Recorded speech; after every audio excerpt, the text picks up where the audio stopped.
Call রাশেকের এই পর্বে আলাপ হবে বিশ্ব নাটক নিয়ে। কল রাশেকের এই পর্বে আলাপ হবে জীবন ও সত্য নিয়ে। জাতীয় চলচ্চিত্র। আসসালামু আলাইকুম। আমি আশা করি আজকে আপনারা যারা আমাদের ফেসবুক এবং ইউটিউবে কল রাশেকের এই অষ্টম পর্বে সংযুক্ত হয়েছেন তারা সকলে ভালো আছেন এবং আপনাদেরকে উষ্ণ স্বাগত জানাই। আমি আজকে আমাদের সাথে উপস্থিত আছেন জাতীয় পুরস্কার পেয়েছেন এমন একজন ব্যক্তি যিনি অভিনয় শৈলীতে খুবই সমৃদ্ধ, জনাব শাহাদাত হোসেন। আপনাকে স্বাগত জানাই। ধন্যবাদ রফিক ভাই। অনেক ধন্যবাদ, আপনি সময় করে আমাদের মাঝে এসেছেন। আর আপনারা সকলেই জানেন যে আমাদের অনুষ্ঠানের অন্যতম একটা ড্রাইভিং ফোর্স হচ্ছে সত্যটাকে সামনে নিয়ে আসা, সেটা যে কোনো বিষয়ই হোক। এবং সমাজ থাকলে আমরা আছি, দেশ রাষ্ট্র সুস্থভাবে বিকশিত হলে আমরা আছি। সেই জায়গা থেকে সত্য উদযাপন করা বা সত্যের পূজা অথবা সত্য চর্চা যেভাবে দেখেন না কেন বড্ড বেশি জরুরি, অপরিহার্য একটা ব্যাপার। এবং আমি বিশ্বাস করি যে আমাদের প্রত্যেকটা পর্বে কোনো না কোনোভাবে নতুন কোনো সত্যের সাথে আমি এবং আপনারা আমরা সকলে মিলে পরিচিত হই। এবং আজকে শাহাদত ভাই, আপনাকে শাহাদত ভাই বললাম কিছু মনে করলে, ওনার সাথে আলাপচারিতা আমি বিশ্বাস করি যে আমরা অনেক সত্যের সাথে নতুন করে পরিচিত হব। নতুন করে পরিচিত হওয়ার কথা বললাম এই কারণে, সত্য অনেকটা ডিসকাভারির মতো, ইটস নট ইনোভেশন। অর্থাৎ ওটা ছিল, সবসময় ছিল, হয়তো আমাদের চোখে দেখা হয় নাই, শোনা হয় নাই, দেখা হয় নাই, খুঁজে পাওয়া। আপনি কেমন আছেন? আমি ভালো আছি, ধন্যবাদ। আপনি কেমন আছেন রফিক ভাই? আই এম ভেরি গুড, আমি খুব ভালো। ইনফ্যাক্ট এই কল রাশেক অনুষ্ঠানটা আমাকে একটা নতুন পারপাস দেয়। আমি যদিও রাজনীতির সাথে সংযুক্ত, রাজনীতিতে আমরা বক্তৃতা দিই, মিছিল মিটিং করি, কিন্তু তথ্য প্রযুক্তির এই internet is such a powerful thing, এবং সেই জায়গায় এরকম পডকাস্ট করার একটা সুযোগ, it gives me a new purpose. এটা আমাকে একটা নতুন একটা উদ্দেশ্য বা এটাকে হাতিয়ারও বলতে পারেন রাজনীতি করার। কারণ সবসময় যে একেবারে পার্টিজান রাজনীতি করতে হবে তা না, আমি একটা দলের হতে পারি, কিন্তু সত্যের কোনো রং নাই, সত্যের কোনো দল নাই, সত্য সকলের। তো সেই জায়গা থেকে আমি মনে করি যে I am doing a service for the people. তা আমরা আজকে, আপনি তো অবশ্যই অভিনয় নিয়ে কথা বলবেন, এটাই আপনার ক্ষেত্র। অভিনয়ে কেন এলেন, স্পৃহাটা কোথায়, কেন, কিভাবে, এ দিয়ে শুরু করি। জি, রফিক ভাই আপনাকে ধন্যবাদ। এত চমৎকার একটা আয়োজন করেছেন। আমি সত্যি প্রথমে যখন শুনলাম আমি আসলে বুঝিনি, এবং আমরা এখন এই দর্শক বা শ্রোতার সামনে আসার আগ পর্যন্ত আমরা যতটুকু গল্প করছিলাম, সো আপনার ভাবনা, আপনার প্রিপারেশন অ্যান্ড আপনার পারপাস আমাকে সত্যি মুগ্ধ করেছে। থ্যাংক ইউ, ধন্যবাদ। এরকম একটি প্ল্যাটফর্ম, সত্য তো মানুষের সকল পেশার মানুষের, সকল বয়সের মানুষের জীবনেই হাজারো সত্য থাকে, এর মধ্যে অনেক সত্য লুকায়িত থাকে। হ্যাঁ, পৃথিবীর অনেক সত্য মানুষ খোঁজার চেষ্টা করে, কখনো খুঁজে পায়, আবার জীবনে মানুষ অনেক সত্য লুকাতে চেষ্টা করে। অবশ্যই এরকম একটি প্ল্যাটফর্ম যেখানে সত্য নিয়ে হোক না আলোচনা, আমরা না হয় 1-1.5 ঘন্টা গল্প করার শেষে কোনো সত্য খুঁজে নাই বা পেলাম, ওকে, হতেই পারে, হ্যাঁ, কিন্তু খোঁজার চেষ্টা করলাম।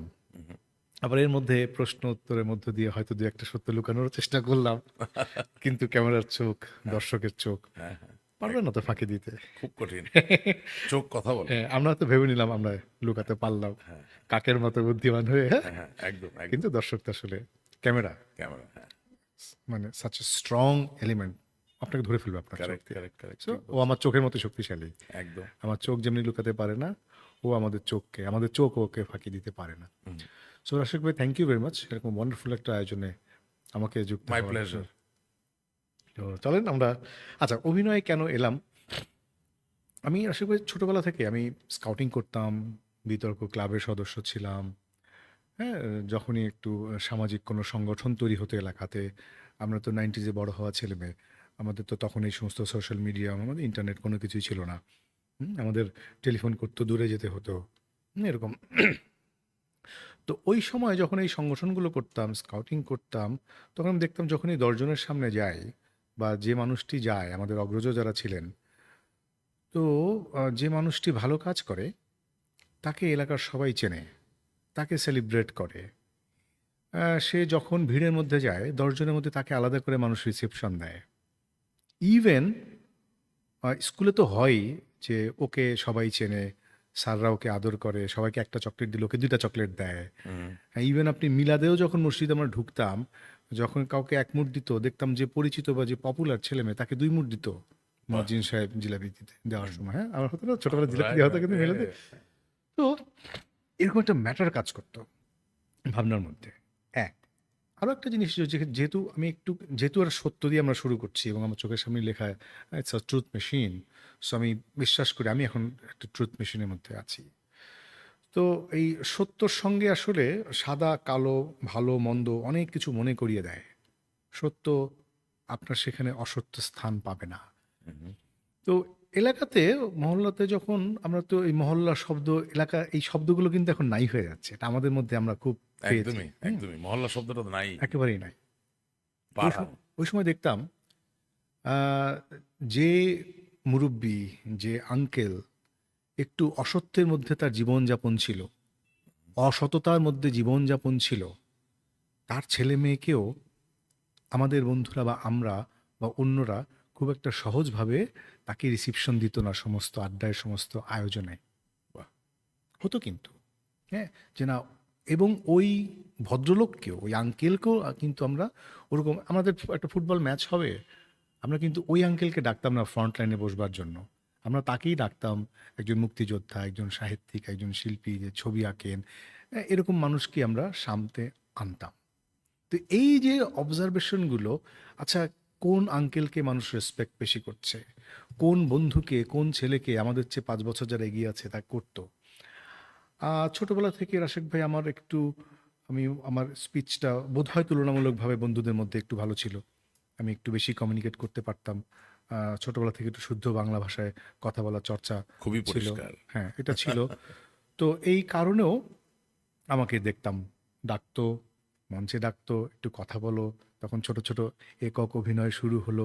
এইভাবে আসলে ওই একক অভিনয় করা, একটা আবৃত্তি করা, হুম। হ্যাঁ, 26শে মার্চের অনুষ্ঠানে, এর তো স্কুলে থাকতো এই 16ই ডিসেম্বরে, 21শে ফেব্রুয়ারি প্রোগ্রামগুলোতে, এই যে মঞ্চে ডেকে ডেকে ডেকে ডেকে, তখন আমি ওই জিনিসগুলো পেতে শুরু করেছি, যে মানুষ আমাকে পছন্দ করতে শুরু করেছে, এবং it is about a quality, যে আমার একটি কোয়ালিটির কারণে মানুষ পছন্দ করতে শুরু করেছে। এখন সেই কোয়ালিটি ছিল, আমি কিন্তু বন্যার্তদের জন্য ত্রাণ তুলেছি স্কাউটের হয়ে, বিতর্ক ক্লাবের হয়ে সামাজিক কাজ করেছি। তো বিতার্কিক, স্কাউটিং, সামাজিক সংগঠনের সদস্য, কি কি প্রোডাক্ট আমার মধ্যে আছে, কি কি গুণ আমার মধ্যে আছে, তো তখন এই গুণগুলোর মধ্যে আমি দেখলাম একটা গুণ বা একটা স্কিল আমাকে একটু বেশি টানছে, সেটা হচ্ছে অভিনয়। ওকে।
হ্যাঁ, এগুলা হ্যাঁ, পাওয়া যেত, বাট আপনি ঠিকই সহজলভ্য ছিল না। সহজলভ্য ছিল না তো। বেগুন বাগিচায় স্নো হোয়াইট নামে একটা আইসক্রিমের দোকান খোলা হয়, হ্যাঁ। প্রেস ক্লাবের উল্টা হুম পাশে। হুম হুম।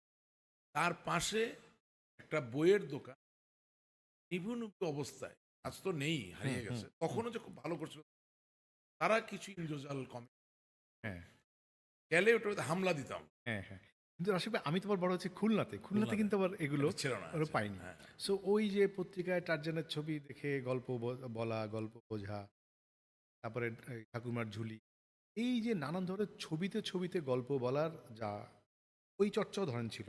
ওই যে ছবি আঁকা, কবিতা লেখা, সংগঠনের নেতৃত্ব দেওয়া, অভিনয় করা, এই যে কয়েকটা গুণের অভিনয়কে আসলে শেষমেশ অনেক বেশি টানছে, টানতে টানতে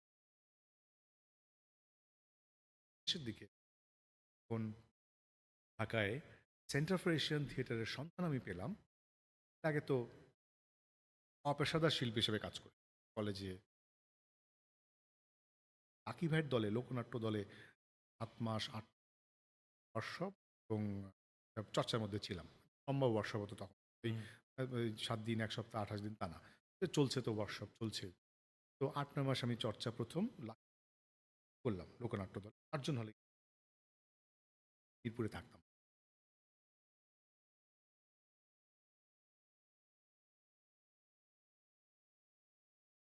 যুক্ত হলেন, হুম। বাধাগুলো কোথায় কোথায় ছিল? ওই সময় এই বাধাটা ধরেন, এই আমি এখন যেখান থেকে শুরু করছি, এরপরে আসলে বাধাটা শুরু। ওকে। যখন আমি গ্রাজুয়েশন করছি, তো তখন পর্যন্ত আসলে আমি কোনো বাধার সম্মুখীন পাইনি, বরং আমি ইন্সপিরেশন পেয়েছি।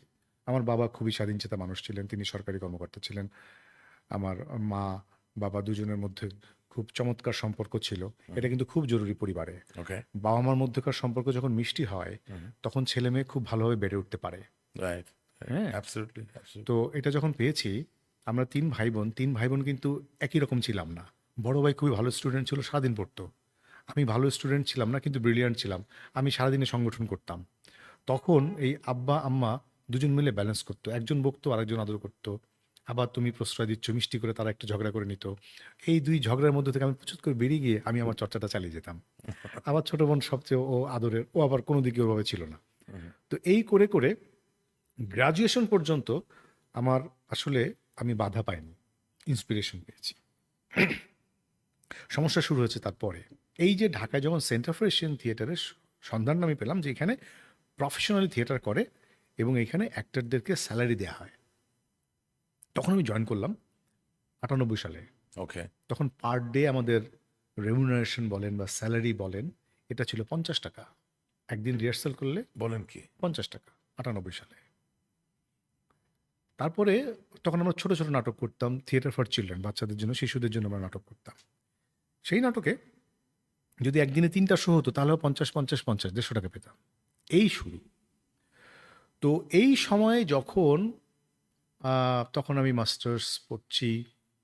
তো মাস্টার্স পরে আমরা যারা মিডল ক্লাস ফ্যামিলিতে বেড়ে উঠেছি, আমাদের কি থাকে, বাবা তোমাকে চাকরি করতে হবে, ভালো একটা চাকরিতে ঢুকতে হবে। আমার মনে পড়ে আমার গ্র্যাজুয়েশন পরে আব্বা আমাকে জোর করে পুলিশের চাকরির জন্য সাব ইন্সপেক্টর প্রথম টেস্ট দিতেও খুলনা পাঠিয়েছিল। হ্যাঁ, তখন আমি আবার থিয়েটার শুরু করেছি। তখন আমি এত বড় বড় চুল, রবীন্দ্রনাথের রাজা নাটক করে ফেলেছি। রাজায় ফেক রাজা এবং অরিজিনাল রাজা, দুটো ক্যারেক্টারই আমি করতাম। হ্যাঁ, ফেক রাজা তো শুধু আমরা কণ্ঠস্বর শুনতাম। হ্যাঁ, রবীন্দ্রনাথের সেই ভাববাদী নাটক ছিল। আমরা তো নাটকের কথা মাঝে মাঝে টেনে বুঝতে আনতে পেরেছি। পারি। হ্যাঁ, হ্যাঁ। তো ওই সময় গিয়ে যে আসলে কি আমি কি করছি, আমি কি এই পেশায় যাওয়ার ভাবনার মধ্যে আছি কিনা, এই পেশাটা আমি চলে যাচ্ছি কিনা, সেটা আমার জীবনের জন্য কতটা ঠিকঠাক হতে পারে, এই চ্যালেঞ্জগুলো তখন আসতে শুরু করলো। আর আমি যখন, যেটি আমার শখ, শখ থেকে নেশায় হলো, সেই নেশাটাকে পেশা করার সুযোগ আমি যখন পেতে শুরু করেছি, একটি প্ল্যাটফর্ম পেয়েছি। আসলে এই প্ল্যাটফর্ম ছাড়া হয় না। এই যে আজকে আমি যে কথাগুলো বলছি, আপনি যে কথাগুলো বলবেন, we need a platform. Absolutely. এই ছোট একটা platform. This is a platform. এই প্ল্যাটফর্মটা না থাকলে এই কথাগুলো আমি বলতে পারতাম না দর্শকের উদ্দেশ্যে। হুম। তো যখন আমি ওরকম একটি প্ল্যাটফর্ম পাচ্ছি, অ্যাক্টিংকে নেশা থেকে পেশা করবার, তখন একটা সংকট হয়ে দাঁড়াচ্ছিল যে আসলে আমি পারবো কি পারবো না। তখন ঘুরে ফিরে আবার সেই বাবা মার সম্পর্কটা আমাকে সাপোর্ট করেছে। এই জায়গাটা আমরা আবার ফিরে আসবো। জি। অবশ্যই অভিনয়ের জায়গায় প্লট, প্লট, কাহিনী, গল্প এক্স্যাক্টলি, খুবই অপরিহার্য একটা এক্স্যাক্টলি, ঘটনা বলতে চাই। একটা ঘটনা এক্স্যাক্টলি। আপনাকে নাড়া দেয়, আপনার জন্য সবচেয়ে গুরুত্বপূর্ণ একটা প্লট। আমরা একটু শুনতে চাই আপনার এই কণ্ঠ।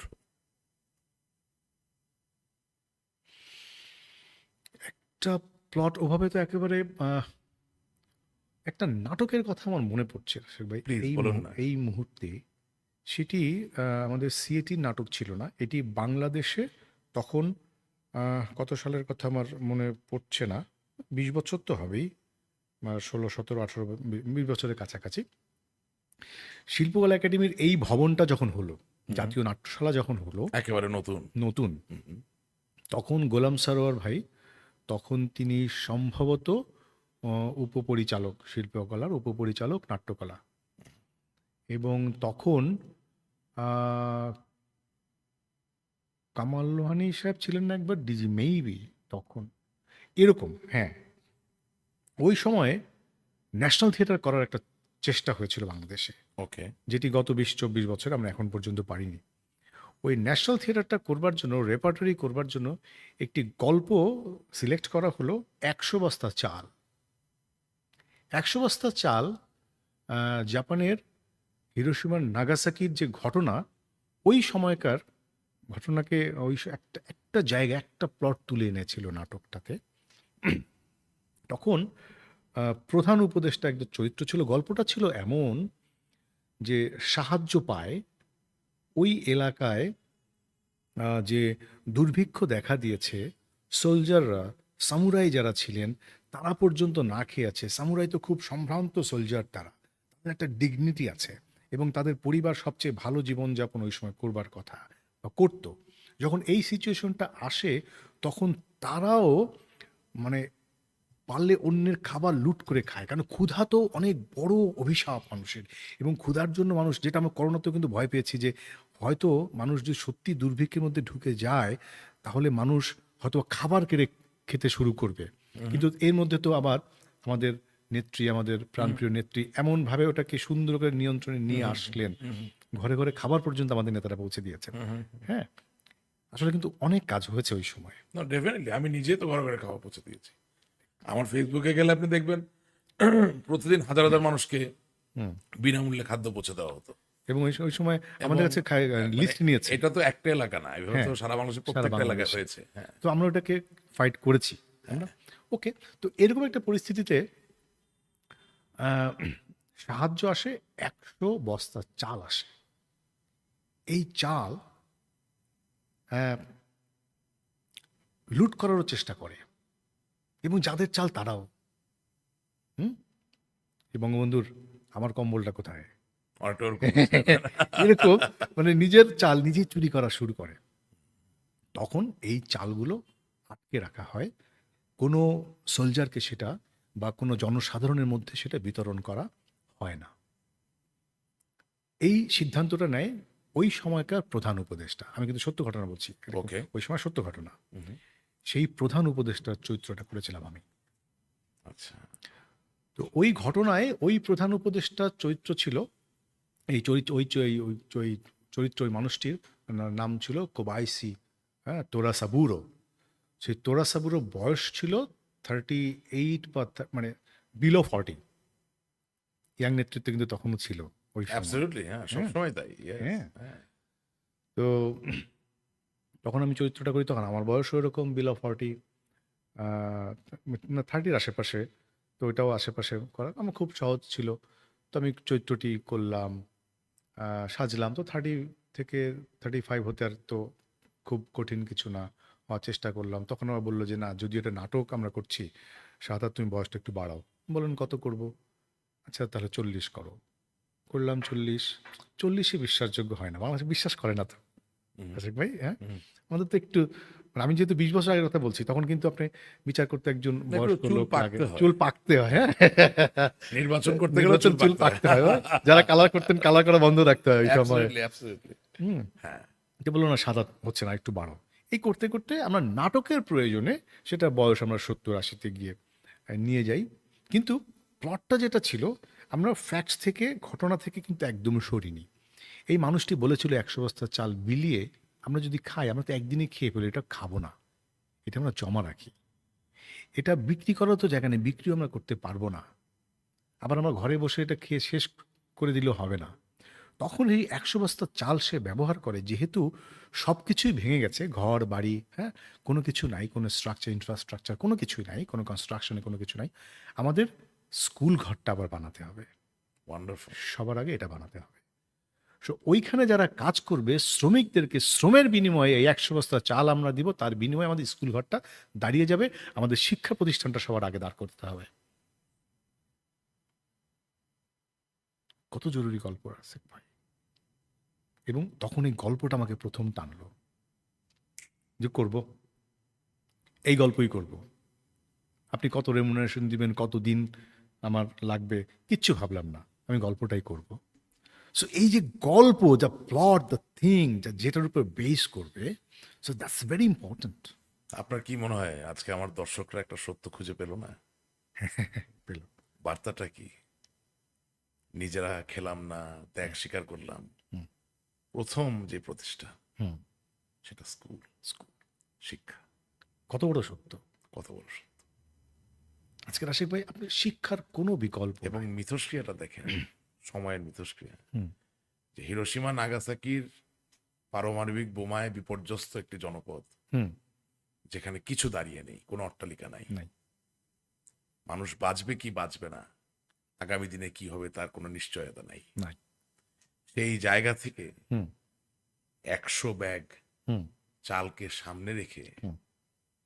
ভবিষ্যতের জন্য কি করা যায়, কোথায় আমরা সুনিশ্চিত হব, কোথায় আমাদের আত্মমর্যাদা, আত্মসম্মান, আত্মপরিচয় বিকশিত হবে, এক্স্যাক্টলি। আমাদের কন্টিনিউয়েশন, ধারাবাহিকতা রক্ষা পাবে। হুম।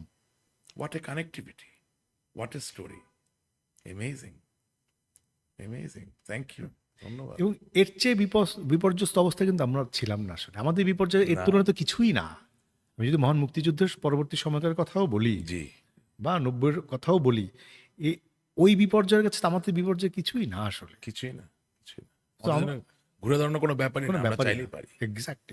ইনফ্যাক্ট আপনি জানেন কিনা জানি না, যে অবশ্যই আপনি জানেন, মানে 1972 সালে 10 জানুয়ারি বঙ্গবন্ধু শেখ মুজিবুর রহমান ফিরে আসার পরে ওনার একটা বৈপ্লবিক সিদ্ধান্ত ছিল।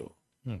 তিনি এক কলমের খোঁচায় বাংলাদেশের সকল বেসরকারি শিক্ষা প্রতিষ্ঠানকে সরকারি করেছিলেন। বাহ। এটা কারণটা, মেসেজটা কিন্তু সহজ, বার্তা ছিল সহজ। আপনি ডাক্তার হতে পারেন, আপনি প্রকৌশলী হতে পারেন, আপনি বিশাল শিল্পপতি হতে পারেন, অথবা আপনি একেবারে প্রান্তিক পর্যায়ের একজন কৃষক ভাই হতে পারেন, হুম। কিন্তু আপনার সন্তানকে বাংলাদেশের সুনীল আসমানের নিচে হুম। একই মানের উন্নত শিক্ষায় শিক্ষিত হওয়ার যে অধিকার, হুম। সেটারে যদি নিশ্চিত করতে হয়, তাহলে এক দেশে এক সীমানায় 10 রকম শিক্ষা দেওয়ার ব্যবস্থা থাকতে পারে না। দুঃখজনক বিষয় হচ্ছে যে বঙ্গবন্ধুকেও হত্যা করা হয়েছে, হুম। তার এই স্বপ্ন তাকেও গলা টিপে হত্যা করা হয়েছে। আজ এই দেশে ইংলিশ মিডিয়াম, বাংলা মিডিয়াম, মাদ্রাসা, A levels, O levels, IP, কত রকম সমারোহ। হুম। কিন্তু সত্যিকার অর্থে ওই যে আপনি বললেন না যে চিফ অ্যাডভাইজার, হুম। ওনার নামটা তো আমি উচ্চারণ করতে পারছি না, আপনার মনে আছে? আরেকবার বলেন না। তোরা সাবুরো। হ্যাঁ, তোরা সাবুরো। তার জন্য একটা ডিফিকাল্ট সিদ্ধান্ত নেওয়া, হুম। যে আমি এই চাল আটকে রাখবো, হুম। কিন্তু এই আটকে রাখার পিছনে একটা নৈতিকতা থাকতে হবে। কারণ নৈতিকতা না থাকলে না ওই থাকলে- সামুরাইরাই হ্যাঁ, তাকে হত্যা করে এক্স্যাক্টলি। ওখানে দৃশ্য সে ছিল, চালটা নিয়ে নেবে। তারা হত্যা করতে এসেছিল, এসছিল, রাইট? এসেছিল, কিন্তু পারেনি, তো সে ঘুমেছিল, একটা স্পিচ। কারণ তার ওই সিদ্ধান্তে নৈতিকতা ছিল। এক্স্যাক্টলি। তো ঘটনা হচ্ছে, আমাদের দেশের আবহমান কালে অনেক ছোটখাটো বড় সংকট আমরা দেখি। নৈতিকতার জায়গাটায় যদি আমরা ওইরকম হতে পারতাম, তাহলে হয়তো বা সহজে সমাধান করা যেত, বাট আনফর্চুনেটলি না। এবং ওইখানে ক্যারেক্টারটা তাকে জানতে চেয়েছিল সে কেন, এবং সামুরাইরা সোর্ড টোড নিয়ে শেষের একদম চলে আসে, সব সামুর তাকে তাকে কিল করবে, তাদের নেতাকেই তারা কিল করবে। তখন সে তার ব্যাখ্যাটা দেয় যে তোমরা মারতে চাও, মারো, আমার যুক্তি শোনো। ওখানে আমার একটা স্পিচ ছিল, 35 থেকে 38 মিনিট হতো, শুধু আমি বলতাম একটা স্পিচ। তাই নাকি? হ্যাঁ, ওই নাটকে। তো এটা আমার জন্য খুব চ্যালেঞ্জ ছিল। ডায়লগুলো মনে আছে? না। ভুলে গেছেন? তো অদ্ভুত স্পিচ ছিল ওইটা। ওইটা যে আমাকে মানে কি ভালোবাসা জন্ম করেছিল, মানে সৃষ্টি হয়েছিল ক্যারেক্টারের প্রতি, অদ্ভুত কথা। এবং প্রতিটা কথা আমি না আসলে সেটা যদি আগে একটু মাথায় আসতাম, আমি না সত্যি একটু পড়ে আসতাম বা মনে করে আসতাম না সে ভাই। আরেকদিন করবো। আরেকদিন করবো। হ্যাঁ, এক্স্যাক্টলি, নিশ্চয়ই, এক্স্যাক্টলি। নিশ্চয়ই। তার একটা স্পিচ, এবং সত্যি এই যে মাউন্ট ভাইয়ের কথা বললেন, মাউন্ট ভাই তো আপনার এখানে এসেছিলেন এবং Yes, তাকে দিয়ে yes. আপনি ওপেন করেছিলেন। Absolutely. আমার এই অভিনয় জীবনে আমরা তো প্রশংসা কত রকমই পাই। মাউন্ট ভাইয়ের একটি কথা, সে হয়তো তিনি ভুলেও গেছেন, তার মনে থাকার হয়তো কথাও না, কিন্তু আমার এটা মনে আছে এবং অনেক দিন মনে থাকবে। তো ওইখানে যখন মারতে আসে, সামুরাইরা আমাকে কিল করবে, আমি না খুব নির্লিপ্ত ছিলাম। আমার কনফিডেন্সটা যে না, আমাকে তো মারবে না। হুম, কারণ আমি তো মার খাওয়ার মতো কাজ করিনি। আমি খুব নির্লিপ্তই ছিলাম। আমি একটাকে ওইভাবেই করেছি। তারপর আস্তে আস্তে আস্তে আস্তে আস্তে আস্তে আস্তে ক্যারেক্টারটা, তার শক্তিটা নিয়ে আমরা তখন আমি অ্যাপিয়ার হয়েছি। তো তখন মামুন ভাই বলেছিল, শাহাদাত, আমি আমার জীবনে স্টেজে তোর মতো নন টেন্সড অ্যাক্টার দেখিনি, যা তো আরাম করে অ্যাক্টিংটা করতে পারে। তো তখন মামুন মামুন ভাই, এই কনফিডেন্সটা আমি পেয়েছি, জানি তো এই মানুষটাকে মারার মতো মানুষ নয়। সো ওটা তো তখন আমার বডির মধ্যে ঢুকে যায়।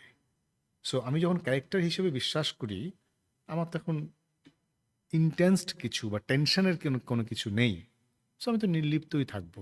তা আমি নির্লিপ্তই থেকেছি, এটা আমি পেরেছি। এনিওয়ে, তো এই চরিত্রগুলো কিন্তু আসে এবং মারারই কথা। এবং আপনি যেটা বলেছেন, নৈতিকতা, তার নীতির উপর বিশ্বাস, অটল একদম। জায়গা তাকে বাঁচিয়ে রেখেছে। কারণ আপনি তো জানেন আপনি সত্য করছেন। আপনি তো জানেন আপনি আপনার জন্য করছেন না, দেশের জন্য করছেন, মানুষের জন্য করছেন। শোনেন, আমার একটা বিলিফ সিস্টেম আছে, আপনাকে বলি। অনেকে আমাকে এটা বলতে পারে যে আপনার পডকাস্টে সাংস্কৃতিক ব্যক্তিত্বরা বেশি আসেন কেন। হুম, আমাকে কিছুদিন আগে এই আমাদের মাননীয় শিক্ষামন্ত্রী হুম, নফেল, হুম, ওনার একটা টিভি চ্যানেল আছে, আপনি জানেন, বিজয় টিভি। হুম, তো সেই টিভি থেকে ডাকলো একটা, they also have a podcast. Hmm, আমাকে ডাকার আমি কোনো কারণ খুঁজে পাই না, বাট তারা বলে যে আমি নাকি interesting hmm, personality, so they wanted to talk with me. And কোনো একটা পয়েন্টে, কোনো একটা জায়গায় দ্য হোস্ট, ওনার নাম বোধহয় আমি যে ভুল না করি, মৌসুমি মৌ, মোস্ট লাইকলি। হুম, তো তিনি আমাকে জিজ্ঞাসা করলেন যে আচ্ছা, যদি আপনাকে এখন মন্ত্রী করা হয়, হুম, তাহলে আপনি কোন মন্ত্রণালয় বেছে নেবেন? হুম, তাই আমি বললাম, দেখেন, আমাকে যদি মন্ত্রী করা হয় এখন, তাহলে আমি দুটো মন্ত্রণালয় চাই হুম, একসাথে। হুম, বলে কি, কোনটা? বললাম, একটা হচ্ছে সংস্কৃতি মন্ত্রণালয়, একটা হচ্ছে যুব ও ক্রীড়া মন্ত্রণালয়। আচ্ছা, এবং একই সাথে আমি বলবো 5 বছরের জন্য আমাকে 1 লক্ষ কোটি টাকার যদি একটা বরাদ্দ দেওয়া হয়, হুম, I can change the very face of our country, the nation itself. তিনি বললেন যে আপনি এই দুটা চাইলেন কেন? হুম। মানে মানুষের গতানুগতিক গতানুগতিক বিশ্বাস হয়ে দাঁড়িয়েছে যে আপনাকে বিদ্যুৎ চাইতে হবে, আপনাকে স্থানীয় সরকার চাইতে হবে, হ্যাঁ, আপনাকে বাণিজ্য চাইতে হুম, হবে। কিন্তু মানুষ, যেই মানুষ ছাড়া দেশ হয় না, হুম, যেই মানুষ ছাড়া একটা গ্র্যান্ড ড্রিম, একটা ভিশন, একটা ইমাজিনেশন তৈরি হয় না, যেই মানুষ ছাড়া একটা বিশাল স্বপ্নের ক্যানভাস তৈরি করা সম্ভব না, হুম, সেই মানুষটা যদি আপনি তৈরি করতে যান, of course all of the ministries are very important, hmm. But সংস্কৃতি ছাড়া অথবা যুবক যুবতীদের উজ্জীবিত করা ছাড়া ছাড়া হবে না। কি সম্ভব না, করবেন? সম্ভব না। আপনি পোর্টে, জাহাজের বন্দরে মাল খালাস করবেন, কিন্তু আপনার যে তরুণ ব্যক্তি গিয়েছেন মাল খালাস করার জন্য, হুম, তার শরীরে বাহুতে শক্তি আছে কিন্তু মনে শক্তি নাই, হুম, তার ভিতরে উন্মাদনা নাই, তার ভিতরে কোনো স্পৃহা কাজ করে না। তাহলে তো স্বাভাবিকভাবেই আপনার 1 ঘন্টায় যদি 10,000 মেট্রিক টন অফলোড করার কথা থাকে, হুম। আপনি সেই জায়গায় 5,000 মেট্রিক টন করবেন। এক্স্যাক্টলি। মনের আমোদ, মনের আনন্দ এবং মনের বিশ্বাস, হুম, এর কোনো বিকল্প না, ওটা হতে পারে না।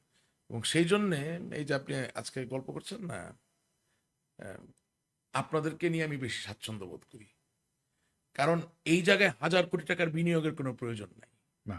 এখানে ভালোবাসা নামক একটা ধারণা, এর বিনিয়োগের প্রয়োজন। এখানে শিক্ষা নামক একটি অনস্বীকার্য ধারণা, এর বিনিয়োগের প্রয়োজন। এখানে প্যাশনের বাংলা কি হবে? এটা সঠিক বাংলা খুঁজে পাই না আমরা। প্যাশনটা খুব বেশি হুম, প্রয়োজন। আর সবচেয়ে বড় কথা কি, বিলিফ সিস্টেমের বাংলা যদি করেন, বিশ্বাস ব্যবস্থাপনা। হুম, বিশ্বাস ব্যবস্থাপনার একটা জাগরণের বা একটা শক্তিশালীকরণের একটা ব্যাপার থাকে, সব কিছু মিলিয়ে। তো আই থিঙ্ক ইউর দ্য কি। আমার কাছে মনে হয় আপনারা সেই চাবি। কারণ আমি আমার বাবার সাথে বেইলি রোডে গিয়ে একেবারে ছোট্টবেলায় যে অচলায়তন দেখেছি হুম তা আমি আজও ভুলি নাই। হুম অচলায়তনের ডায়ালগ বলার প্রয়োজন হয় না, নামেই প্রকাশিত হয়ে যায় রবি ঠাকুরের অচলায়তন। এক্স্যাক্টলি, হ্যাঁ। ভেঙে দাও, নতুন পরিবর্তনকে আহ্বান জানাও। এই তো হুম সাতঘাটের কানাকড়ি হুম আমি আমার কৈশোরেই ছিলাম, আমি আজও ভুলিনি। আবার মাইকেল মধুসূদন দত্তের জীবনী, হুম হ্যাঁ আমি স্কুল লাইফে পড়েছি বই, আপনিও পড়েছেন। হুম আমাদের কি ছিল, কপোতক্ষ হুম নদ, কতক্ষণ নদ। কিন্তু I think that rendition in Bailey Road was so interesting, it was so colourful. আবার আমার মনে আছে পুরানো ঢাকার কোনো একটি রেলিং ছাড়া দালানে ঘুড়ি ওড়ানোর ঘটনা। হুম একটি কিশোর ঘুড়ি ওড়াতে গিয়ে পড়ে গিয়ে মৃত্যুবরণ করলো, তাকে কেন্দ্র করে সমস্ত নাটকটা। হুম আমাকে তখনও সেটা নাড়া দিয়েছে, এখনো নাড়া দেয়। So এর যে শক্তি, এবং থিয়েটারকে এক জায়গা থেকে উঠিয়ে নিয়ে আরেক জায়গায় দেখানোর জন্য কিন্তু শত কোটি টাকার বিনিয়োগ প্রয়োজন হয় না।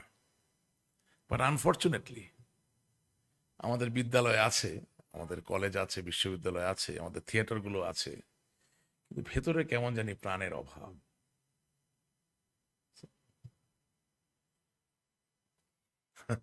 আশিক ভাই, থ্যাংক ইউ। আপনি খুব, আমার ভালো লাগলো আজকে আপনার সঙ্গে বসে। মানে আমি আমি আপনার সঙ্গে আমার প্রথম দেখা হচ্ছিল এয়ারপোর্টে, এই কিছুদিন আগে। এই ব্যাংককে যাচ্ছিলাম, আপনি আমরা সেম ফ্লাইটে ফ্লাই হ্যাঁ, সেম করেছিলাম। Right, right. হুম তো আপনার সঙ্গে এরকম আমার গল্প আড্ডা হয়নি আসলে। সত্যি আপনি খুব চমৎকার হওয়া ভাবছেন, দরকার ছিল, আসলেই দরকার ছিল। এখন থেকে আড্ডা হবে। আপনার সঙ্গে আরো অনেক আগে দেখা উচিত ছিল, সিরিয়াসলি। না না আমি দেখো, সাজু কদমকেও বলবো। না তবে আমি মনে করি হবে। আল্লাহ যা করে ভালোর জন্য করে, একদম ঠিক সময় মতোই হয়েছে। এক্স্যাক্টলি। অ্যান্ড মানে আপনি যেই জায়গাটা ধরেছেন 100% রাইট। কারণ ওই আপনি শৈশবে, আপনার কৈশোরে আপনি যদি এইগুলোর সঙ্গে কানেকশনটা না পেতেন, আজকে আপনার ট্রুথ মেশিন তৈরি হতো না। Thank you. এবং দেখেন, শ্যামা কাব্যে আপনি অভিনয় করেছেন। জি আমার মেয়ে 13 বছর বয়স, জি সে একেবারেই একটা ইংলিশ মিডিয়াম স্কুলে পড়ে। জি এটা আমি মনে করি আমার ব্যর্থতা, আমি তাহলে বাংলা মিডিয়ামে পড়াইতে পারি নাই। But she is very good in Bengali as well. খুব ভালো বাংলায় গান গায়, খুব ভালো বাংলা উচ্চারণ, খুব সমৃদ্ধ বাংলা, মানে সমৃদ্ধ বাংলার প্রয়োগ করতে পারে। তাকে নিয়ে আমি যখন গেলাম আপনার মুভিটা দেখতে, শি ওয়াজ টাচড। বাহ। এবং অ্যামেজিংলি এনাফ সৌদ সাহেব যেই চলচ্চিত্রটা বানিয়েছেন, হয়তোবা এটা 100 কোটি টাকার বাজেট না, না। খুব অল্প টাকায়, কিন্তু আমাদের বারবার কথা বলার কারণ কিন্তু এটাই যে আমাদের ভিতরে যা আছে, সেটা গল্প, কাহিনী, অভিনয় শৈলী বা যে কোনো জায়গায় আমাদের ভিতরে যা আছে তার যে সঠিক প্রয়োগ হয়, বাংলাদেশে নতুন করে একটা বিপ্লব ঘটানো সম্ভব। এবং সেই বিপ্লবটা সমৃদ্ধির বিপ্লব অবশ্যই। এক্স্যাক্টলি, হ্যাঁ। আমরা সমৃদ্ধির থেকে দূরে চলে যাচ্ছি তা বলতে চাই না, কিন্তু এই প্রক্রিয়াকে আরো ত্বরান্বিত করা সম্ভব, এই প্রক্রিয়াকে আরো সুন্দর করা সম্ভব। মানুষের ভিতর সহনশীলতা কমে যাচ্ছে, মানুষের ভিতর অন্যের মতামতকে মেনে নেওয়ার যে জায়গা, সেটা একেবারে দূর হয়ে যাচ্ছে। এই জায়গাগুলোতে আমাদের কাজ করার সুযোগ রয়ে গেছে অনেক। তো ওয়ান্ডারফুল। আমি তো দেখতেছি যে আজকের প্রোগ্রাম সুপার হিট, আমাদের প্রতিটা প্রোগ্রামই খুব ভালো এবং ইয়ে এই হয়েছে। এই এই এই যে সহনশীলতা, সহানুভূতি, প্যাশন আর কম্প্যাশন, মানুষের কথা শোনা, তার প্রতি ছোট্ট একটা হাসি দেয়া, এই চর্চাগুলো শৈশব থেকেই দিতে হবে আসলে। একদমই তাই। হ্যাঁ। এবং শৈশবে আমরা বলি যে পরিবার সবচেয়ে বড় বিদ্যালয়, একেবারেই সঠিক। কিন্তু তারপরও পরিবারের মধ্যে কিছু মানুষের ব্যস্ততা থাকতে পারে, সব পরিবার একই রকম নয়। সেই পরিবারের কমতি যতটুকু থাকবে সেগুলো তো আবার আমাদের প্রাতিষ্ঠানিক বিদ্যালয়ে দিবে, আমাদের সামাজিক বিদ্যালয়, সমাজও তো একটা বিদ্যালয়। একদম একদম তা আমরা যে সমাজ থেকে নিজেকে বিচ্যুত করে ফেলছি, সামাজিকতা থেকে নিজেকে একেবারে বাইরে রাখছি, এই মেশিনের সামাজিকতা, সোশ্যাল মিডিয়ায় ঢুকছি। একদমই একদমই ঠিক না। সো আমি আমি আপনার একটা পোস্ট দেখে ওখানে স্মাইল করছি, হার্ট দিচ্ছি, লাইক দিচ্ছি, কিন্তু রাস্তায় একটি মানুষের যখন একটি মিষ্টি হাসি বা থামস আপ প্রয়োজন হচ্ছে, তাকে তো আমরা তার দিচ্ছি না, পাশের মানুষটিকে দিচ্ছি না। এবং আরো বড় ব্যাপার কি, আপনি প্রতিবাদ মুখর হয়ে উঠছেন ফেসবুকে, সোশ্যাল মিডিয়ায়, কিন্তু যেই ব্যক্তি আপনার জন্য সশরীরে প্রতিবাদ করার জন্য প্রস্তুত, তিনি যখন আপনাকে আহ্বান জানাচ্ছেন যে আপনি আসুন, আপনায় নিয়ে আমি আপনার অধিকারের জন্য প্রতিবাদ করব, আপনি কিন্তু হাত বাড়িয়ে দিচ্ছেন না। দিচ্ছি না so there is a serious lack of commitment is well, exactly. Because এখানে প্রতিবাদটাও এখন একটা এন্টারটেইনমেন্ট হয়ে গেছে। I am sorry to say this, অনেক তরুণ ব্যক্তি যারা নৈতিক বিভিন্ন কারণে প্রতিবাদ করছেন, তার প্রতিবাদটা দেখা আমার জন্য অনেকটা নাটক বা সিনেমা অথবা কোন একটা কমেডি অ্যাক্টের মতো হয়ে গেছে। বা social event. I am not I am not taking him seriously at all. So সে যখন আমাকে ডাকছে যে please come, for me it's entertaining, I don't respond. এটা খুবই দুঃখজনক। তো যাই হোক, সাদত ভাই, আমরা আরেকটা প্লট শুনতে চাই। আরেকটা প্লট, একটা গল্প, এটা হয়তো প্রথম দিকে করা আমার, আমি একটু একটু হেনরি গিবসনে যেতে চাই। প্লিজ হ্যাঁ, প্লিজ। কারণ আমি হেনরি গিবসনের, তিনি যে 26টা নাটক লিখে গেছেন, আমরা 26টা নাটকই চর্চা করেছি সিএটিতে, এবং সেখানে একটা চমৎকার একটা ফেস্টিভ্যালে কামাল উদ্দিন নীলু, আমার স্যার, তিনি একটা কাজ করেছিলেন আমাদের বাংলাদেশের 26 জন চিত্রশিল্পীকে বলেছিলেন 26টা নাটকের উপরে ছবি আঁকতে। ছবি আঁকতে। এবং খুব ইন্টারেস্টিংলি 26টা নাটকের গল্পই আমরা একটা ছবির মধ্যে পেয়েছি। ছবিগুলো কোথায়? ছবিগুলো আমাদের কাছে রাখা আছে, এই ওগুলো একটা মিউজিয়ামে রাখা আছে ওকে। নরওয়েতে। তো সেখানে আর ডলস হাউস, এটা তো অনেক পপুলার নাটক, সেই নাটকটা আমাকে ধরেন অনেক নাড়া দিয়েছে। তো সেখানে আমি কোনো ক্যারেক্টার করিনি ডলস হাউসে, কিন্তু ওখানে মিউজিক ডিরেক্টর ছিলাম, আচ্ছা। আমি মিউজিক করেছিলাম। তখন ওই চরিত্রগুলা আমি দেখেছি, ভেবেছি, কারণ তাদের ভাবনার কথা তো আমাকে মিউজিকের মধ্যে আবার বলতেও হয়েছে। সো চরিত্রগুলো তারা যেভাবে ক্যারেক্টারাইজ করেছে, হেনরি গিবসন যেভাবে ক্যারেক্টারগুলো লিখেছে, তো সেই জায়গায় এই যে আমরা নারীদের কথা বলি, হ্যাঁ, আমরা নারী স্বাধীনতার কথা বলি, নারী কে মানুষের জায়গায় রেখে কথা বলতে চাই, তো সমস্ত কিছুর জায়গায় নোরা কিন্তু একটা বড় একটা মডেল হিসেবে আমরা পেয়েছি সেই ওই সময়, অত বছর আগেই। তো নোরা যেটা ভেবেছে বা করেছে, এবং নোরার সামনে মুখোমুখি বা নোরার পাশে, নোরার পেছনে, নোরাকে কেন্দ্র করে যখন আমরা হেলমেরকে দেখি, এই যে পুরুষকে যে বাধার জায়গা ধরা হয় নারীকে বিকশিত করার, এটা কত বছর আগে, 100 কত বছর আগে তিনি লিখে গেছেন। পুরুষ যে আসলে বাধা নয়, এটা একটা রিফ্লেকশন কিন্তু ওখানে আছে। অনেকে কিন্তু বলেছে না হেলমের মন্দ, হেলমে। হেনরি গিবসনের নাটকগুলো আমার বেশি ভালো লাগে, কারণ ওখানে না আপনি কোনো নেগেটিভ এনার্জি পাবেন না কোনো চরিত্রের, বা খুব টিপিক্যাল শব্দ আমরা যদি বলি যে ভিলেন বলে কোনো কিছু নেই, আসলে পৃথিবীতে ভিলেন বলে কিছু নেই। আপনি কি তাই মনে করেন? আমি কিন্তু মনে করি তাই। আশা ভাই, ধরেন এটা ওই যে আপনি বিশ্বাসের কথা বললেন, পারপেচুয়াল ভিলেন ছাড়া তো পৃথিবীতে শৃঙ্খলাই থাকতো না। আমি আপনি ইবলিশের ধারণা যদি না দিতেন, তাহলে এটা থাকতো না। পৃথিবীতে শৃঙ্খলা কিভাবে আনলেন? না, তাই কিন্তু ইফ ইউ আর, Satan. না, কিন্তু আপনি যদি ইবলিশ হন, আমি যদি ইবলিশ হই, আমি তো রাইট থিং করছি। নো, আমার কাজ হচ্ছে, আমার জব ডেসক্রিপশনে আছে আপনাকে বিচলিত করা। বটেই, এবং সেই আমি জায়গায় আমি যদি ভাইরাস হই, আমি যদি করোনা হই, আমার কাজ হচ্ছে আপনাকে এফেক্টেড করা। For me you are a villain. হ্যাঁ, for you, but for me, মানে যখন আমি করোনা, মানে পৃথিবী সাবজেক্টিভ নিঃসন্দেহে, এক্স্যাক্টলি, কোনো মানে এটা আপেক্ষিক, অবশ্যই। এটা পারসেপশন, আপনি কিভাবে দেখছেন? আপনি আমার জন্য খারাপ হলে আরেকজনের ভালো হতেই পারেন, হতেই পারে, কিন্তু fact of the matter remains, কাউকে তো ভালো আর কাউকে তো খারাপ হতেই হবে। সেটা যদি আপনি না white হতো, আলো খুঁজে পাবেন কি করে? তাছাড়া আধার তো না, স্বর্গ নরকের কোনো প্রয়োজন ছিল না, সৃষ্টি হতো না। যুদ্ধেরও কোনো প্রয়োজন হতো না, সংহার করার, বধ করারও কোনো প্রয়োজন হতো না। এত যুদ্ধ কাহিনী, এত টেলস এত ফেরি টেলস, কোনো কিছুর প্রয়োজন হতো না। তো আই বেগ টু ডিসএগ্রি। না, ফাইন, বাট আমি আবার নাটকের জায়গায় ফিরে আসি। কেন এটা বললাম? কারণ পার্থক্যটা কোথায় হয়, যেটা শেক্সপিয়ারের সঙ্গেও, মানে শেক্সপিয়ারকে কিন্তু আমরা এমন ভাগে তার যে এক রোমিও জুলিয়েট নিয়ে নো নো নো নো, হাজার হাজার হাজার মানে হাজার, কোটি কোটি অ্যাবসলিউটলি, প্রোডাকশন হয়েছে, হ্যাঁ। অ্যাবসলিউটলি, হ্যাঁ, সেই আমরা এখনো করছি, ইভেন এই সৌদিরই আগের সিনেমা, এই যে গহীন বালুচর, হ্যাঁ, যেটার জন্য আমি ন্যাশনাল অ্যাওয়ার্ড যেটা পেলাম। আপনি ন্যাশনাল পার্ক তো পেয়েছেন, হ্যাঁ। ওইখানে যে মানে রোমিও জুলিয়েটটা একদম ছড়িয়ে গেছে, এই যে দুই পরিবারের দ্বন্দ্ব, হ্যাঁ, নারী পুরুষের, হ্যাঁ, এগুলো নিয়ে, কিন্তু সেইখানেও কিন্তু অনেক ব্লাড আমরা পাই, হ্যাঁ।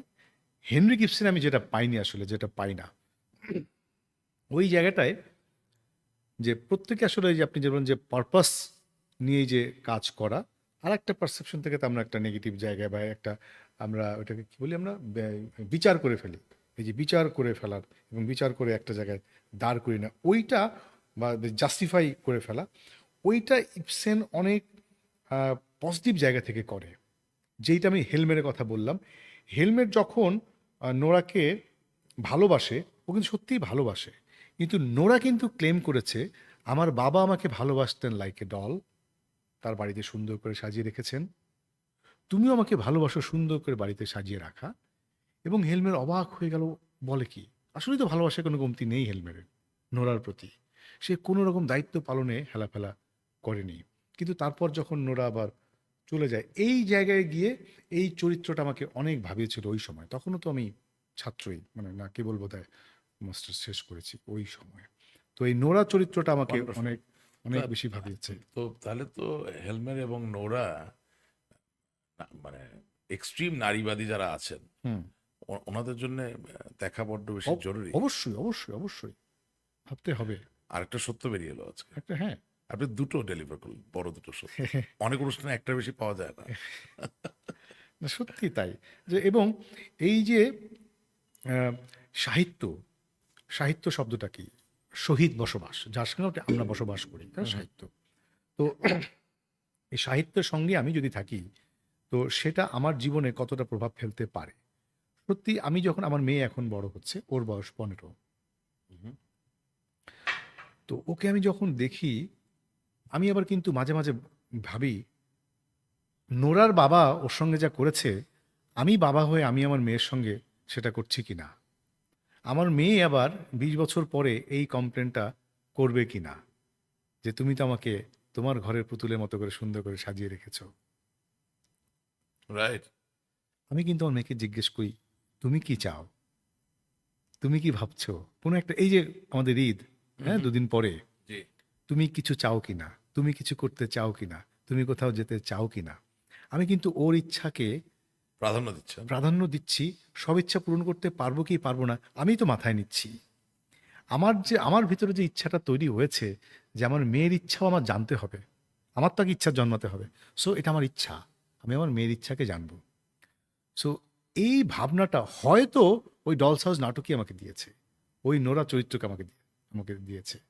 ইটস ভেরি ইম্পর্টেন্ট আসলে, মানে একজন শিল্পীর, যারা চরিত্র চর্চা করি, যারা নাট্য চর্চা করি, যারা আমরা Absolutely. ছবি দেখি, হয় না, এই যে এস এম সুলতানের ছবিগুলো, আমার নীলু স্যার বলতেন, তোরা থিয়েটার করিস, ক্যারেক্টার করিস, তোদের একটা চমৎকার সম্ভাবনা আছে, তো একটু ভালো করিস, পেন্টিং দেখবি, পেন্টিং দেখবি, আপনি অনেক পেন্টিংয়ের রেফারেন্স Absolutely. কিন্তু এখানে রেখেছেন, Yes. নিয়ে পেন্টিং দেখবি। তো প্রথম প্রথম তখন তো ইয়াং, আর পেন্টিং দেখতে তো ধৈর্য লাগে, একটা পেন্টিং কিন্তু অনেকক্ষণ তাকিয়ে থাকতে হয় ওইটা পেন্টিংটা বুঝতে, হুম। হ্যাঁ, অনেক ধৈর্য লাগে আসলে। তো এস এম সুলতানের পেন্টিংগুলো যখন দেখলাম, প্রথম তো বুঝতাম না, তারপর আবার ফিরে আসতাম, হ্যাঁ, স্যার যখন আবার দেখতাম, অদ্ভুত অদ্ভুত পেন্টিং আপনি রেখেছেন, চমৎকার চমৎকার, যার পেছনে হাজারো গল্প, হ্যাঁ, ব্লাডের গল্প, প্রেমের গল্প, সত্যের গল্প, আমরা হ্যাঁ। আমাদের পরিচালক নাবিলকে একটা রিকোয়েস্ট করি। নাবিল, আমাদের ভিডিও বলে জনাব এস এম সুলতানের মাইটি বেঙ্গলি, বাহ। শক্তিমান বাঙালি কয়েকটা ছবি একটু দাও।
was a genius exactly, and he was a great lover of Bengali nationhood. Exactly. তার মানে জিনিয়াস এবং প্রেমিক দুটো সমার্থক শব্দ। লাভলি। এখানে কৃষককে আমি পৃথিবীর কোনো পেন্টিংয়ে পাইনি এইভাবে কেউ প্রেজেন্ট করেছে। চিন্তা করছেন? আশ্চর্য ঘটনা। একটু ছবি ছবি দেন না আমাদেরকে কয়েকটা, ওনার একটা চিত্রকর্ম। মানে এমন কি হাল বাওয়ানো গরুর হুম, পেশি দেখুন। আমি না সত্যি না, আমি কোন পৃথিবীর কোনো পেন্টিংয়ে আমি এইভাবে এই প্রেজেন্টেশনটা পাইনি, এই এক্সপ্রেশনিজমটা আমি পাইনি, যে দ্য ওয়ে তিনি এক্সপ্রেস করেছেন তার দেশের। এই যে দেখেন দেখেন, কি অবস্থা! They have six pack. They're full of muscle. Yes, exactly. they're strong people.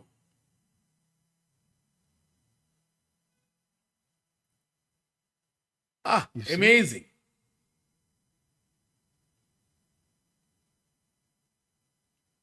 কিন্তু আমি জানি না এই অনুষ্ঠানের কথা বলা ঠিক হবে কিনা। এস এম সুলতানের এই যে এপিক চিত্রকর্মগুলো, হুম। এগুলো আমাদের স্কুলের কোনো বইয়ে কি দেওয়া হয় এখন পরিচিত করার জন্য? আমি আমি জানি না একদা আমরা জয়নাল আবেদিন সম্বন্ধে স্কুলে পড়তাম, হ্যাঁ, কিন্তু জয়নাল আবেদিন ওনার পরেও তো আরো অনেক লেজেন্ডারি ফিগার্স হুম হুম হুম, এসেছেন। আমার মনে হয় না দেওয়া হয়। এবং তার থেকেও বড় কথা কি জানেন, রবীন্দ্রনাথ ঠাকুর পড়ানো হয়, নজরুল পড়ানো হয়, কিন্তু যাদের কাজগুলো নাটকে বা মঞ্চ নাটকে রূপান্তরিত হয়েছে, হুম পূর্ণদৈর্ঘ্য চলচ্চিত্র, যার কথা ভোলা যাবে না এই ধরনের কাজে হুম, সেই বিষয়ে কোনো অধ্যায় কিন্তু আমাদের শিক্ষা ব্যবস্থায় নাই। নাই নাই। So we are celebrating a poet, we are celebrating a writer, hmm, but তার লেজেন্ডারি ক্রিয়েশনটা কোন ফর্মে গিয়ে শেষ হলো হুম, সেই জায়গাটায় আমরা কিন্তু নাই। ফোকাস করছিলাম ভাই। Chokher Bali, hmm fantastic creation, hmm but there is no mention of it. Hmm, so Rabindranath Thakur তো হ্যাজ ট্রান্সেন্ডেড দ্য টাইম। তার মানে উনি তো ওনার সময় কবিতা লিখেছেন, কবিতাই লিখবেন, হুম, গ্রামোফোনে গান রেকর্ড করেছে, অটুকি করবেন, কিন্তু ওনার গল্পটা যে পূর্ণদৈর্ঘ্য চলচ্চিত্রে রূপান্তরিত হয়ে গেল, হুম, হুম, হুম, সেটা কি লিখতে হবে না? That is his success. William শেক্সপিয়ারের রোমিও জুলিয়েটের কথা আপনি বলছেন, আমার এখানে বসে মনে হচ্ছে লিওনার্দো দ্য ক্যাপ্রিও, যে টাইটানিকের জন্য বেশি পরিচিত, সে কিন্তু রোমিও জুলিয়েটের একটা রেন্ডিশন, আমি যে ভুল না করি 2002 সালে করেছিল, যেখানে রোমিও জুলিয়েটের যে ডুয়েল, হুম, সেই ডুয়েলটা হয়েছিল 2002 সালের প্রেক্ষাপটে বা পরবর্তী সময়। সেখানে তলোয়ারের জায়গায় তারা আগ্নেয় অস্ত্র ব্যবহার করেছিল, পিস্তল ব্যবহার করেছিল। মানে story is same, same, hmm, Romeo is doing the same thing that he was doing. Juliet is still doing whatever she was doing, and there was a local feud in between the families or the clans, however you put it. এবং সেখানে ঝগড়া বিবাদ হচ্ছে, তলোয়ার দিয়ে যে দৃশ্যায়ন হওয়ার কথা ছিল সেই জায়গায় ওই সময়ের অস্ত্র আমাদের এই সময়ের অস্ত্র, ওই সময়ের অশ্বারোহ না থেকে এই সময়ের গাড়ি গাড়ি ছিল। হুম, But এক্স্যাক্টলি। গল্প তো একেবারেই এক। হ্যাঁ, এটা প্রযোজক, নির্দেশক, পরিচালকের যত না সফলতা, আমি মনে করি উইলিয়াম শেক্সপিয়ারের তার থেকে অনেক বড় সফলতা। এবং অ্যামেজিংলি এনাফ, গতকালকে আমার বাসায়, আপনার সাথে আগে পরিচয় হলে আপনাকে নিমন্ত্রণ জানাতাম, নেক্সট টাইম আসতেই হবে, না বলতে পারবেন না। এখানে সাজু কাদেম ছিল, আমাদের আজাদ আবুল কালাম পাউল ভাই ছিলেন, নাসিম ভাই ছিলেন, জাকিয়া বাড়ি মোহাম্মদ ছিলেন, তারপরে রিদি হক ছিলেন। হ্যাঁ, আমাকে একটা ক্লিপ দেখালো বিটিভিতে, দেবদাস, আচ্ছা, দেবদাস সেকাল, দেবদাস একাল। স্টোরি লাইন ইজ সেম, বিরহ, প্রেম, ব্যথা, ভালোবাসা, পরাজয়, রাইট? মানে আমাদের কি we don't appreciate the finest things of life, সব কেমন জানি খুব সিনথেটিক হয়ে যাচ্ছে। এক্স্যাক্টলি।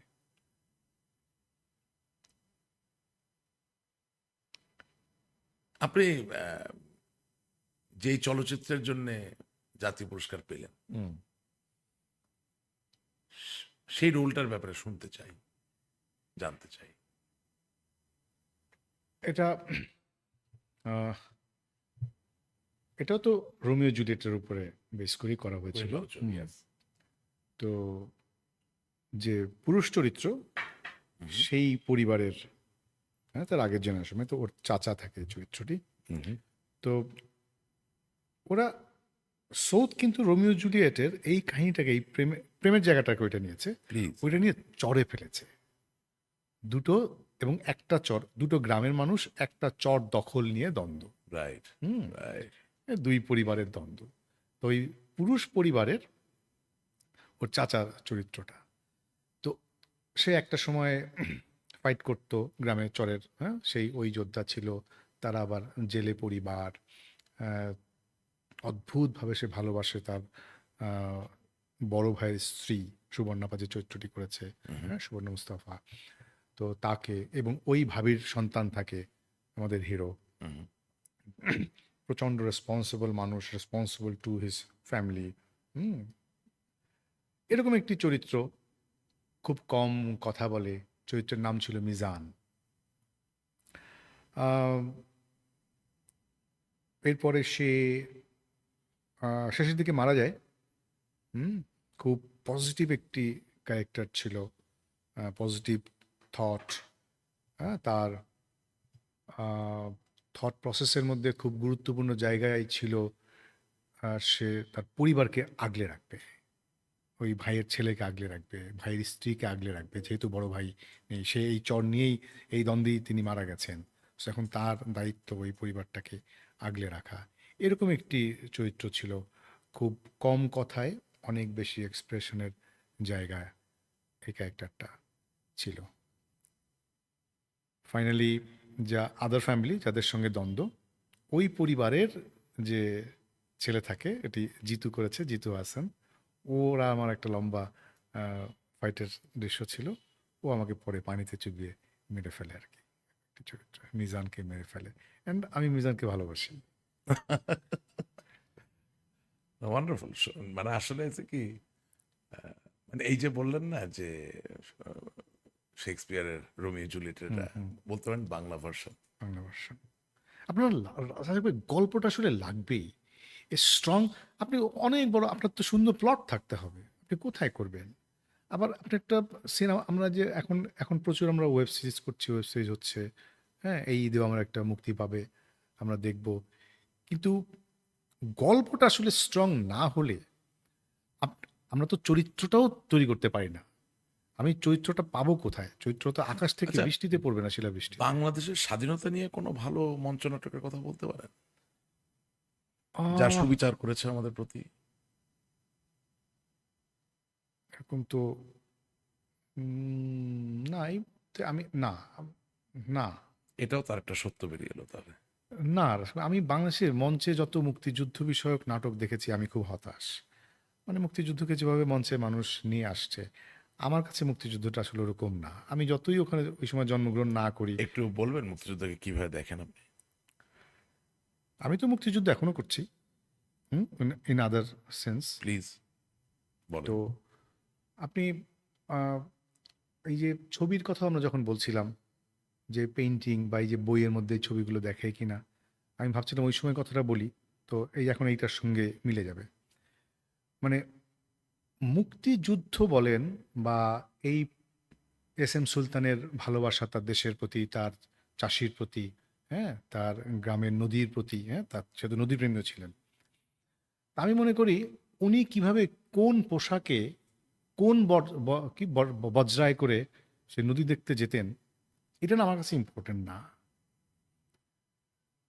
সক্রেটিস কি পোশাক পরতেন, কি পোশাক পরে সভায় যেতেন, আমার কাছে সেটা ইম্পর্টেন্ট না। আমার কাছে ওই মানুষগুলোর দর্শনটা অনেক বেশি ইম্পর্টেন্ট। অনেক বেশি জরুরি।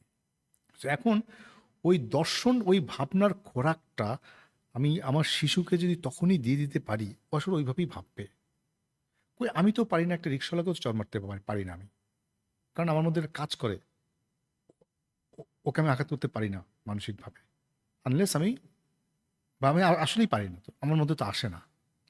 কারণ ওই আমার সিস্টেমটা ওইভাবে তৈরি হয়েছে। এই তৈরি হওয়ার পেছনে কিন্তু আমার ওই শৈশব থেকে চর্চাগুলোই আমার আমার ভূমিকা রেখেছে। কারণ আমি তো ওই চর্চায় বেড়ে উঠেছি। আমি তো মারামারি করে করে বেড়ে উঠিনি।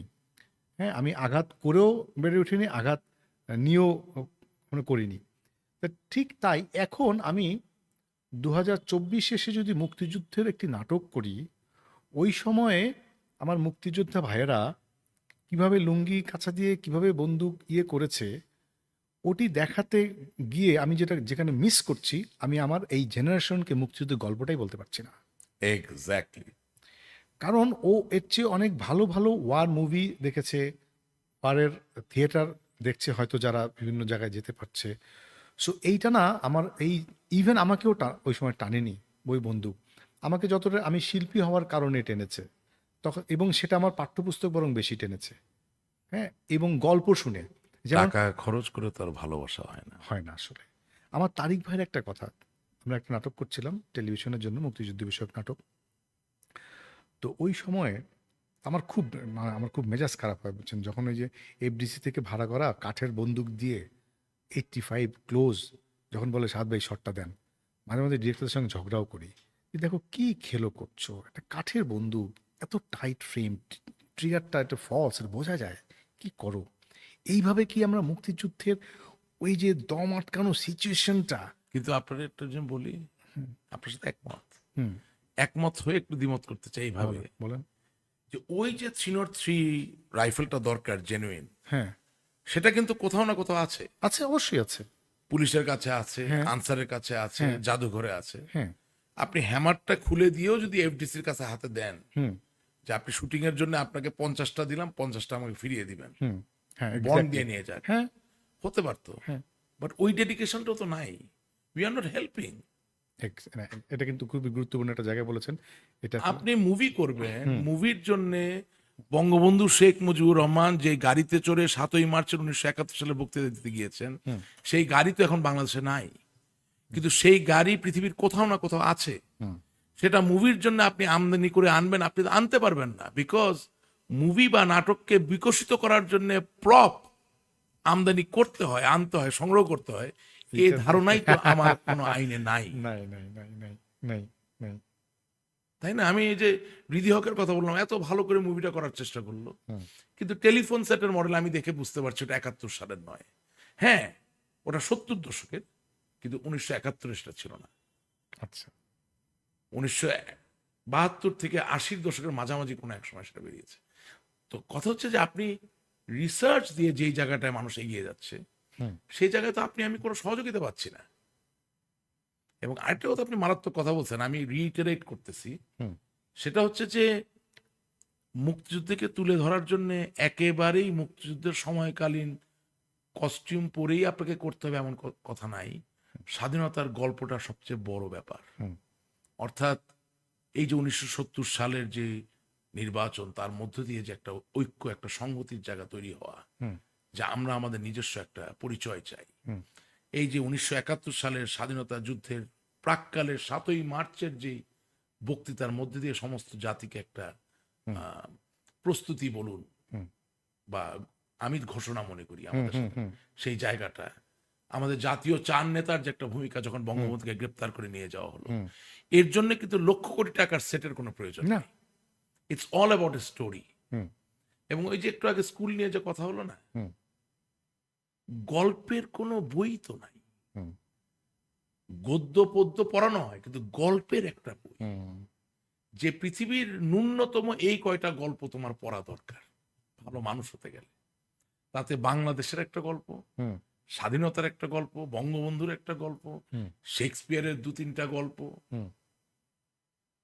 এই জিনিসটাই তো নাই। It's absent, it is not necessary. আপনারা 2+2 4 জানতে হবে, কিন্তু বাংলাদেশ কিভাবে স্বাধীন হলো সেটা জানতে হবে। আশ্চর্য ঘটনা, জানেন? বাংলাদেশ কিভাবে স্বাধীন হতে না জেনে আপনি পরীক্ষা পাশ করবেন, কিন্তু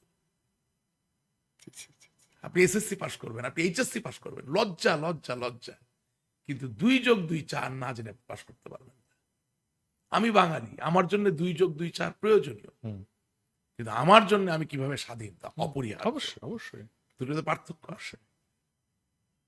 এবং আমরা কিন্তু মানে অনেক বিষয় আমরা ভুল ইন্টারপ্রেট করি, কখনো কখনো নিজে হই।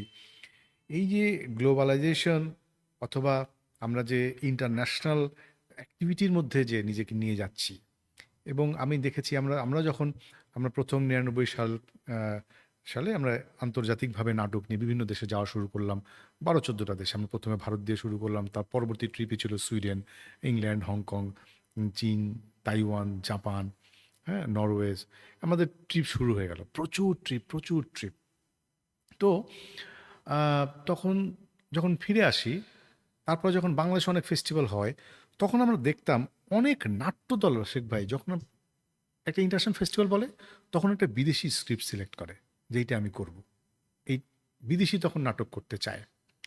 কিন্তু আমি অনেক বড় বড় ফেস্টিভ্যালে গিয়ে দেখেছি ওইখানে মানুষ বেশিরভাগ সময় নিজের দেশের নাটক নিয়ে আসে, নিজের দেশের গল্প নিয়ে আসে। আমরা যাচ্ছি ভিনদেশি একটা গল্প নিয়ে। তো তখন আমরা এই ব্যাপার নিজের বন্ধুরা গল্প করতাম যে আসলেই তো এইটাই তো ঠিক, এটাই তো হওয়া উচিত। আমি আন্তর্জাতিক হব, এর মানে এই না ভিনদেশি কোনো একটা গল্প, ভিনদেশি কোনো প্লট বা ভিনদেশি কোনো সংস্কৃতি নিয়ে আমাকে ওখানে নিজেকে রিপ্রেজেন্ট করতে হবে। আমি তো রিপ্রেজেন্ট করবো আমাকে। বরং আমি আমার নিজের গল্প যত স্ট্রংলি বলতে পারবো, যত স্কিল্ডভাবে বলতে পারবো, আমি অন্য গল্প তত স্কিল বলতে কখনোই পারবো হবে না। না সেটা। এটা সম্ভব না। নিজের ভাষায়, নিজের ভূমিতে, নিজের এই আলো বাতাসে যে গড়ে উঠেছে যে গল্প, লেখা হয়েছে যে গল্প, তার থেকে তো আপনি অন্য কোনো জায়গায় স্বাচ্ছন্দ্য বেশি বোধ করবেন না। আপনি দেখেন রতন থিয়াম, তিনি ভারতের মণিপুরে কৃষকদের নিয়ে থিয়েটার করেন, যারা পাহাড়ে থাকে, পাহাড়ে বাস করে। রতন থিয়াম, তিনি শেক্সপিয়ার বলেন, হেনরি গিবসন বলেন, সমস্ত জিনিস সে তার ওই ল্যান্ডে ফেলে, ওই গল্পটা তার ল্যান্ডে ফেলে, এবং সে অদ্ভুতভাবে রেপার্টরি, তার দলের নামই কোরাস রেপার্টরি থিয়েটার। তিনি এবং অদ্ভুতভাবে তার রেপার্টরিটা দিনে এবং স্বামী স্ত্রী অনেক, হয়তো স্ত্রী গরু পালে, গরুটাকে লালন পালন করে, স্বামী খেতে কাজ করে, সন্ধ্যার সময় দুজনে সে থিয়েটার চর্চা করে। ওটা বাহ, তারা তারা ওভাবেই তারা বেতন পাবে, তারা থিয়েটারটা করে। বাহ। রতন থিয়াম এভাবেই করে, আমরা সংক্ষেপে থিয়ামজি বলি। তিনি পৃথিবীতে রেভলিউশন করেছেন রেপার্টরি থিয়েটারে। এবং তার, আমি যেমন পিয়ের গেন্ট, হেনরি গিবসনের, আমরা বাংলায় যেমন পিটচান করেছেন, অদ্ভুত বাংলায় রূপান্তর করেছিল সৈয়দ শামসুল হক। কি যে চমৎকার, এটি কাব্য নাটক হেনরি গিবসনের, অদ্ভুত। আমি সেইটা রতন থিয়ামের ইয়েটাও দেখেছি। অদ্ভুতভাবে সে তার সংস্কৃতির মধ্যে এমনভাবে মার্চ করে দেন, চরিত্রগুলো মনে হয় যেন ওইটারই গল্প। কিন্তু ওই যে আপনি যেটা বললেন আমাদের ডিক্যাপ্রিওর, ভিন্ন সময়, তো উনি যেহেতু পাহাড়ের মানুষ, উনি নিজেই পাহাড়ি, তার শরীর কিন্তু এরকম, সে পাহাড়ে বেড়ে ওঠা মানুষ। তখন পরে সে দিল্লিতে গিয়ে এনএসডিতে পড়েছেন। কিন্তু সে যেহেতু পাহাড়ের মানুষ, তার শিল্পীরা পাহাড়ের মানুষ, পাহাড়ি মাটিতে তারা চলে অভ্যস্ত, পাহাড়ি পোশাক পরে অভ্যস্ত, পাহাড়ি প্রাণীর সঙ্গে মিলেমিশে তারা অভ্যস্ত। কাজে ওই গল্পটাকে সে ওই ল্যান্ডে ফেলে তারপরে নাটকটা তৈরি করে, এবং ওইটা যখন তিনি ইন্টারন্যাশনাল কোনো জায়গায় নিয়ে যান, অদ্ভুত তার রিসিপশন হয়, অদ্ভুতভাবে মানুষ রেসপন্ড করে ওই নাটকের। Right, right. এটা অ্যামেজিং, অ্যামেজিং। এটা কিন্তু একটা সত্য। হ্যাঁ, না, না, অবশ্যই এটা একটা সত্য। আপনি আজকে আমরা 4টা সত্য পেয়েছি। তো 4টা না 5টা, যাই হোক, আমরা কেটে কেটে দিয়ে দিব। হ্যাঁ, এবং আমি আমি আই ওয়াজ রিয়েলি মেসমারাইজ প্রথম যে গল্পটা। সাদ ভাই, আমরা আজকে আমাদের অনুষ্ঠানের শেষ প্রান্তে চলে এসেছি। দেখতে দেখতে 1 ঘন্টারও বেশি সময় কেটে গেল। অ্যামেজিং ব্যাপার। তবে পডকাস্টের একটা সুবিধা কি, আমরা তো বিজ্ঞাপনে চলি না বা বাধা ধরার সময়ও চলি না, তাই আসলে অন্য আর কোনো জায়গায় যেমন একদম বাধা ধরা একটা ছাঁচের মধ্যে আলাপ করতে হয়, সেই জায়গাটা এখানে নাই। অনেক বেশি আমরা রিল্যাক্সড, অনেক সাবলীল, স্বাচ্ছন্দ্যের সাথে কথা বলতে পারি। তো আমি আবারও অনুষ্ঠানের শেষে আপনাকে ধন্যবাদ জানাই, আপনি এসেছেন, এবং আই এম ভেরি গ্রেটফুল, আমি কৃতজ্ঞ। এবং আমি বিশ্বাস করি এই নতুন যে সম্পর্ক, সেটা বহুদিন, চিরকালের হবে। আমরা আরও অনেক আড্ডা দিব, এবং আপনি আবারও আমাদের অনুষ্ঠানে আসবেন। অ্যান্ড আজকের দর্শকরা, আমি বিশ্বাস করি, শাহাদাত ভাইয়ের কাছ থেকে অনেক নতুন প্রেক্ষিত পেয়েছেন, এবং সত্যিকার অর্থে তিনি যে একজন ভালো মানুষ, সাত্ত্বিক মানুষ, এবং অভিনয়টাই তার প্যাশন, এটা একেবারেই পরিষ্কার প্রকাশিত। তো আপনারা যারা আজকের এই অনুষ্ঠান ধৈর্য ধরে দেখছেন, আপনাদেরকেও আন্তরিকভাবে ধন্যবাদ জানাই, এবং আগামী কল রাশিকে 9ম পর্ব দেখার আমন্ত্রণ জানিয়ে আমি আজকে বিদায় নিচ্ছি। শুধু আপনাদের একটা বলতে চাই, জীবন সুন্দর, জীবন সত্য দিয়ে ঘোরা, এবং জীবনের চর্চার মধ্য দিয়েই আসলে সত্যিকার সুখগুলোকে খুঁজে ফিরে বেড়ানো দরকার। আপনারা সকলে